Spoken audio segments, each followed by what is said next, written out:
নাজিরাবাদ অগ্নিকাণ্ডে 6 মাস পেরিয়ে গিয়েছে, কিন্তু এখনো পর্যন্ত দেহ পায়নি পরিবার। এখনো দেহ পায়নি নরেন্দ্রপুর থানায় পশ্চিম মেদিনীপুরের পরিবার। আগের সরকারের আমলে মন্ত্রী থেকে বিধায়কদের জানিয়েও কিছুই হয়নি, এমনটা অভিযোগ পরিবারের। থানায় বারবার এসেও ফিরে যেতে হয়েছে বলে অভিযোগ করছেন ওই পরিবার। নতুন সরকারের কাছে আবেদন, দেহ যেন পুলিশ তুলে দেয় তাদের হাতে, এমনটা দাবি করছে পরিবার।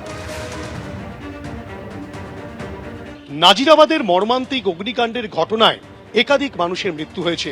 প্রশাসনের তরফ থেকে যেটা বলা হয়েছিল যে মোট 27 জনের মৃত্যুর ঘটনা ঘটেছিল সেই নাজিরাবাদ অগ্নিকাণ্ডে।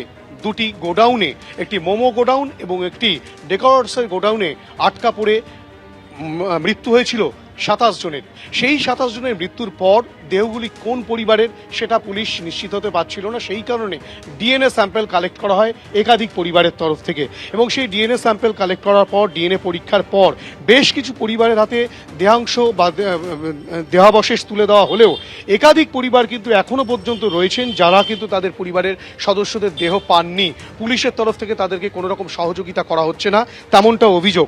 এই নরেন্দ্রপুর থানাতেই কিন্তু অভিযোগ হয়, কেননা 26শে জানুয়ারি যে ভয়াবহ অগ্নিকাণ্ডের ঘটনা ঘটে তারপরেই এফআইআর হয় এবং পুলিশ মামলা রুজু করে তদন্ত প্রক্রিয়া শুরু করে, এবং বেশ কিছু পরিবারকে দেহ তুলে দেওয়া হলেও ডিএনএ পরীক্ষার পর এখনো পর্যন্ত অনেক পরিবার কিন্তু দেহ পাননি। তেমনই পশ্চিম মেদিনীপুরের পিংলার বাসিন্দা অনুপ প্রধান, তার পরিবারের সদস্যরা এসেছেন, কেননা অনুপ প্রধানের দেহ এখনো পর্যন্ত তুলে দেওয়া হয়নি তার পরিবারের হাতে। আপনি তো অনুপ প্রধানের পরিবারের সদস্য। হ্যাঁ হ্যাঁ। কি ঘটনা, আপনাদের অভিযোগটা কি? অভিযোগ ওই আমাদের দেহ এখনো অবধি আমাদের পরিবারের হাতে তুলে দেয় না। বিগত মাসে একবার করে দুবার করে এইখানে থানাকে আসতেছি, তাতে আমাদেরকে কোনো সদুত্তরে দেয় না।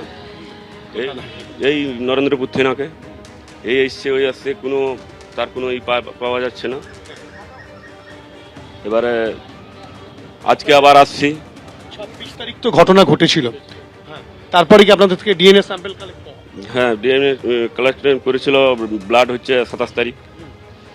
তারপরে প্রতিনিয়ত আমাদের ঘুরতে আছে, কোনো রিপোর্ট এখন অবধি পাইনি।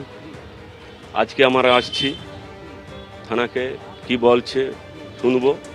না হলে এখন তো পরিবর্তন হয়েছে, নতুন সরকার এসেছে, মুখ্যমন্ত্রীর কাছে নতুন মুখ্যমন্ত্রীর কাছে আবেদন করব বড় জোরে হাত জোড় করে, যেমন আমাদের পরিবারের হাতে ডেথ সার্টিফিকেটটা তুলে দেওয়ার একটু ব্যবস্থা উনি যেমন করে।